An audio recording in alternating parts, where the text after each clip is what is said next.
My name is Linda, and I am 30 years old. I am married to Joy, a man I once believed was my soulmate. He is 37 now, and together, we have built a family that has brought immense joy into my life, even as challenges have tested us in ways I never anticipated. Our son, John, is a bright, witty boy who seems to have an endless reservoir of energy and ideas. His laughter fills our home with warmth, and his curiosity reminds me of the beauty in small, everyday moments. Our daughter, Mary, is a tender soul with a passion for singing. Her voice carries an innocence that can lift even the heaviest of hearts, and her songs often serve as a soothing balm in our tumultuous lives. Joy and I have been married for 12 years. In the beginning, our relationship felt like a dream come true. Joy was everything I had ever hoped for in a partner. Kind, attentive, and deeply loving. He had a way of making me feel cherished in every moment, from the simple words, "I love you," whispered daily to the thoughtful gestures that made me feel like the center of his world. I was certain that the life we were building together was one of unshakable happiness and mutual respect. 2 years after our wedding, our son John was born. Holding him for the first time was a moment of pure, unfiltered joy. His tiny fingers wrapped around mine, and in that instant, I knew my life had changed forever. 2 years later, Mary came into our lives, completing our family in the most beautiful way. She was a calm, happy baby, always smiling and cooing, and her bond with her brother was immediate and unbreakable.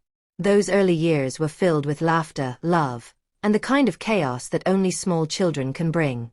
Joy worked hard to provide for us, often putting in long hours at his job, while I stayed home to care for the children. On the surface, everything seemed perfect. But as time passed, cracks began to form in the foundation of our marriage. Joy became increasingly distant. He started working late into the night and frequently traveled for work. At first, I thought nothing of it. I told myself that he was simply trying to provide for us, sacrificing his time and energy for the sake of our family. But as the months turned into years, his absence became more than just physical. The warmth and affection that had once defined our relationship seemed to evaporate. He stopped saying, "I love you," and no longer made the small, thoughtful gestures that used to make me feel special. Conversations became strained and shallow, and when I tried to express my concerns, he would brush me off, insisting that he was doing everything for us. 7 years ago, my world was shattered. Joy had gone on one of his many business trips, and while he was away, I stumbled upon something that confirmed the fears I had been trying to suppress. In his belongings, I found 2 plane tickets. One was in his name, and the other bore the name of a woman I didn't recognize. My hands shook as I held the tickets, and a wave of devastation washed over me. When Joy returned, I confronted him.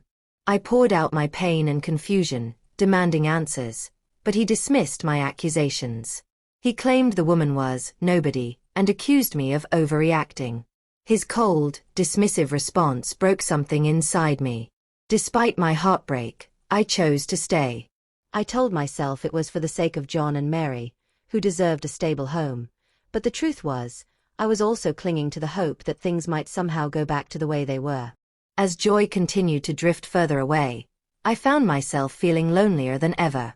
It was during this time that I reconnected with an old friend named Alex. Alex was everything Joy no longer was. Kind, attentive, and genuinely interested in how I was feeling. He listened when I spoke, offering empathy and understanding that I hadn't felt in years. Seeing the way Alex treated his wife reminded me of the love and connection I had once shared with Joy. Our conversations became a lifeline for me, a source of comfort in an otherwise empty world. Though our relationship remained innocent, it filled a void that had been growing in my heart for far too long. When Joy discovered my conversations with Alex, he was furious. His anger erupted in ways I hadn't expected, leading to long, emotional confrontations. For the first time in years, he admitted that he still loved me and wanted to fix our marriage. He promised to change, but by then, my trust in him was deeply fractured. Around this time, I became very sick and was hospitalized. To my surprise, Joy stayed by my side throughout my illness. He held my hand, whispered that he loved me, and assured me that he would always be there for me. Hearing those words again, words I had longed to hear for so many years, brought a flicker of hope. But the pain and betrayal of the past were not so easily forgotten. Since then, Joy has made efforts to change. He has started helping more around the house and spends more time with the children, who adore him. Yet, the scars of the past remain, and doubt lingers in my heart. While I never intended to hurt Joy, I recognize now that my choices were not without fault. Forgiving Joy, and forgiving myself, has been one of the most challenging parts of this journey. Today, Joy and I are still together, trying to rebuild what was broken. He tells me he loves me, and I want to believe him, but the road to healing is long and uncertain. My focus has shifted to our children, who continue to be the brightest lights in my life. I strive every day to create a loving, stable home for John and Mary, who deserve nothing less. I've also started to focus more on myself, rediscovering the things that bring me joy and peace. I've taken up reading again, go for walks in the park, and allow myself small moments of solitude to reflect and heal. Life isn't perfect, and it may never be. But I am learning to take each day as it comes, holding on to the hope that time will bring healing and clarity. For now, I am doing my best to navigate the complexities of love, forgiveness, and family, while cherishing the moments of happiness that come along the way. If you enjoyed this story and want to hear more real-life incidents, don't forget to subscribe to my YouTube channel. Please like, share, and comment on this video to support and motivate me to bring you more interesting and heartfelt stories. Your encouragement means the world to me. Thank you for watching.